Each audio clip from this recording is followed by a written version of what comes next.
compromis, de la discussion, du consensus. Alors d'abord, nous n'avons jamais dit que nous voulions faire des compromis avec vous, ça c'est une première chose. Deuxième chose, je suis désolée. Deuxième chose, j'aimerais... S'il vous plaît, chers collègues. Ni l'extrême gauche, ni l'extrême droite. On est d'accord. En 2022, le nouvel antisémitisme est toujours présent en France, notamment à la gauche de cet hémicycle avec les islamo-gauchistes. Et cette résolution immonde de 37 députés NUPS qui, eux au moins, sont clairs dans leur haine des Juifs et d'Israël. Un petit mot à l'extrême gauche. Corbyn, l'apartheid, les mots que vous avez choisis pour commenter le discours du président de la République. Ces mots-là vous collent à la peau. C'est devant les tribunaux que doivent être traduits les antisémites. S'il y en a, qu'ils le soient, et nous vous serons à vos côtés. Madame Simonet, je vous parle. Je vous précise qu'avant toute prise de parole, il est d'usage de saluer la présidence dans cet hémicycle.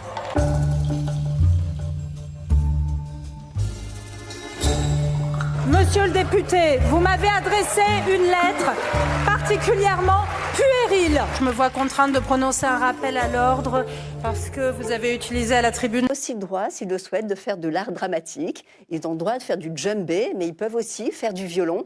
Et c'est tout ça qui leur permettra d'acquérir ces codes qu'aujourd'hui, tout le monde n'a pas la chance d'acquérir dès le plus jeune âge. Ariane Despierre-Ferry, on en est où exactement? En 2021, il y avait une étude qui montrait que la part d'étudiants les plus défavorisés socialement, c'est-à-dire enfants d'ouvriers ou de parents sans emploi, n'avait pas vraiment progressé dans les grandes écoles. Ça, c'était en 2021. Est-ce que c'est en train d'évoluer? Est-ce que ça a évolué depuis 2021 d'ailleurs? Les derniers chiffres qu'on a, c'est 11% d'enfants de cadres intermédiaires, dont les enseignants. Ça, c'est très important, Oui. parce que les enfants d'enseignants font beaucoup d'études, sont diplômés d'une grande école. Quand on regarde les ouvriers ou les employés, on est à moins de 3%. Donc, la réalité, c'est que c'est très sélectif, que 11% dans la catégorie la plus informée, la plus favorisée, et moins de 3% parmi les autres. Alors, il y a un sujet qui est celui de l'ouverture sociale et des efforts qui sont fournis. On a eu, à l'époque c'était Valérie Pécresse qui était ministre de l'enseignement supérieur, elle avait donné pour objectif, c'était en 2010, 30% de boursiers en classe préparatoire. Aujourd'hui on est un petit peu moins, on est à 28, parce qu'évidemment, on en parlait, la classe préparatoire, c'est l'antichambre pour beaucoup de grandes écoles, si eux-mêmes recrutent dans ces bassins-là. Donc si déjà le bassin lui-même ne bénéficie pas d'une ouverture sociale, vous ne risquez pas de recruter. Donc 28,6, je crois, c'est le dernier chiffre. Je ne peux pas cautionner un texte qui a pour objectif d'emmerder les Français. Allez-y, monsieur le ministre. Si vous n'y allez pas, non, c'est... Ah mais je veux bien parler, je voulais être sûr que la réponse était attendue. Un président de la République n'a pas à emmerder les Français. On peut s'écouter 2 minutes. Nous voulons savoir si nous devons amender pour moins les emmerder ou amender pour plus les emmerder. Je vous demande d'être bref. Monsieur le Président, je demande une suspension de séance. Ah,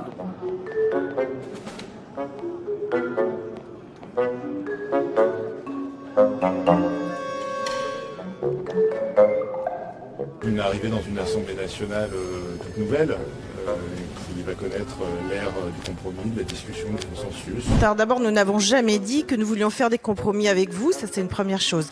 Deuxième chose, je suis désolée. Deuxième chose, j'aimerais... S'il vous plaît, chers collègues. Ni l'extrême gauche, ni l'extrême droite. On est d'accord. En 2022, le nouvel antisémitisme est toujours présent en France, notamment à la gauche de cet hémicycle avec les islamo-gauchistes. Et cette résolution immonde de 37 députés NUPS qui, eux au moins, sont clairs dans leur haine des Juifs et d'Israël. Un petit mot à l'extrême gauche. Corbyn. On doit pouvoir le faire en France. Et il y a urgence. Merci beaucoup. Voilà, et la séance qui va commencer dans quelques instants maintenant. Vous entendez les tambours de la garde républicaine. La présidente de l'Assemblée nationale, Yael Braun-Pivet, fait son apparition. Elle va entrer dans l'hémicycle.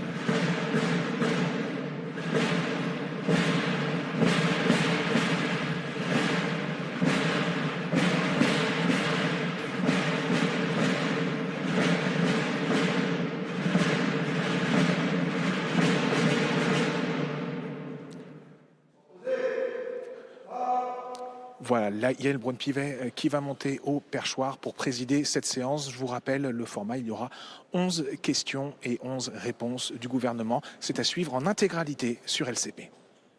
Bonjour à tous, la séance est ouverte. L'ordre du jour appelle les questions au gouvernement. La première va être posée par Madame Manon Bouquin pour le Rassemblement national.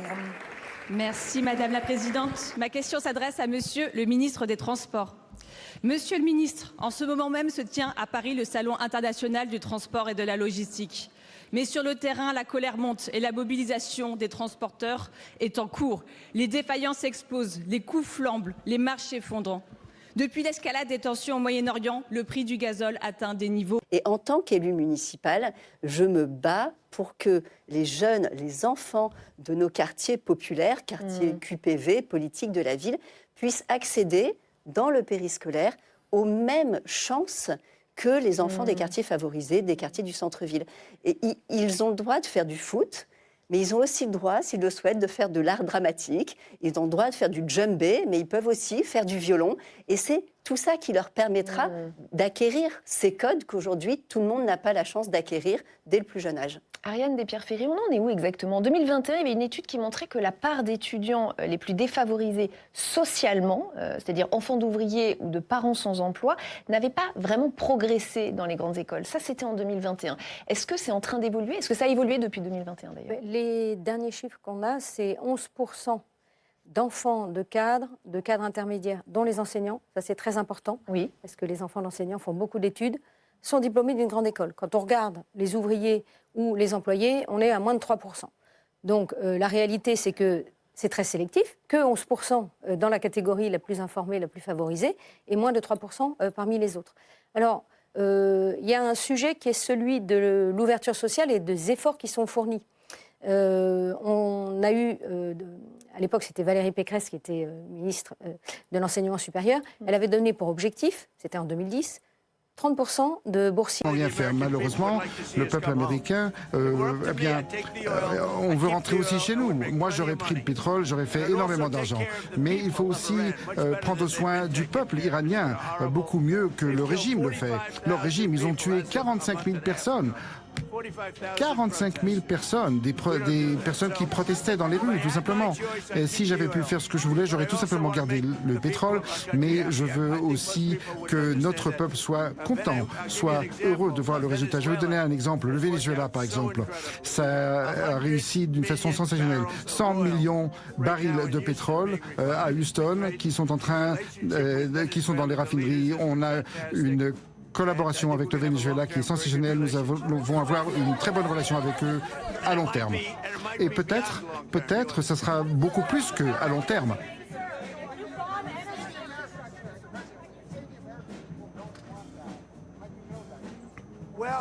Eh bien, je vais vous dire, je m'y connais, j'ai vérifié. Ce qu'ils veulent, c'est qu'on gagne et qu'on rentre à la maison. Et j'apprécie beaucoup CNN. Pour la première fois, vous savez, ils ont dit arrêtez de perdre, mais j'ai dit on ne perd pas. Vous savez, MAGA aime beaucoup ce qu'on fait. Et CNN, ils ont fait aussi un sondage qui était très intéressant et important. Ils ont dit que c'était essentiellement 100% de soutien, a-t-il dit. On n'a jamais eu un résultat. Nos stocks stratégiques de pétrole qui nous restent, qui a été acheté à prix coûtant, environ $60 le baril, aujourd'hui vendu aux équivalents de $100 le baril, et pour les professionnels qui dépendent du carburant, pour les secteurs stratégiques, et notamment les transporteurs routiers, que ces stocks stratégiques leur soient accessibles au prix d'achat, donc à bas prix aujourd'hui. Merci à vous. Stéphanie l'a évoqué tout à l'heure. Il y aura aussi la question du cadmium qui sera évoquée lors de cette séance. Stéphanie, vous êtes justement avec Clémentine Autain, la députée écologiste, qui va interroger le gouvernement sur ce sujet. Bonjour Clémentine Autain, qu'allez-vous demander au gouvernement à propos du cadmium, ce métal lourd qu'on trouve dans nos assiettes, dans les pâtes, dans les céréales? De prendre des mesures, d'agir tout simplement, parce que nous savons, et nous savons depuis très longtemps, que le cadmium est un cancérigène avéré. Nous le savons depuis 1993. Les rapports se sont démultipliés ces dernières années et le gouvernement est inactif il a fait le choix de ne pas nous protéger. Donc moi, je suis très en colère et je veux qu'il nous réponde quand vont sortir ces décrets et la France va-t-elle enfin se conformer aux recommandations de l'ANSES. La ministre de l'Agriculture ce matin a déclaré qu'il faut revenir à la raison. Le sujet est identifié et traité au plus haut niveau de l'État. Ça ne vous a pas rassuré? Mais j'attends ces fameux arrêtés. On nous les promet, ils ne sont pas là. Est-ce que je lis dans la presse ou ce que j'ai entendu hier? Arrêtés pour réduire le seuil autorisé, c'est ça? Oui, mais c'est un plafond de verre. Leur engagement est reconnu, certes, mais seulement jusqu'à une certaine limite. À la fin, ce sont toujours les prêtres et les responsables de l'Église qui ont le dernier mot.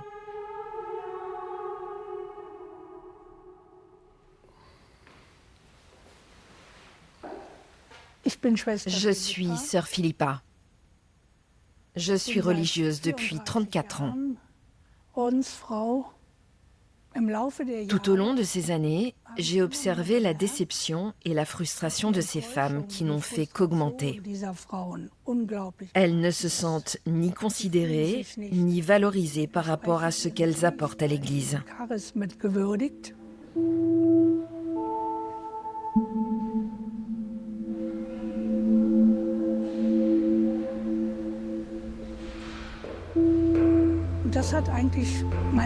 C'est de là que vient mon engagement, de là qu'est venu l'appel.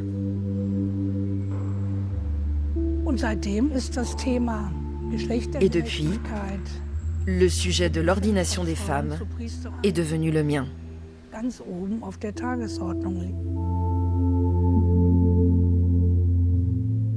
En 4 ans, sœur Philippa a recueilli 150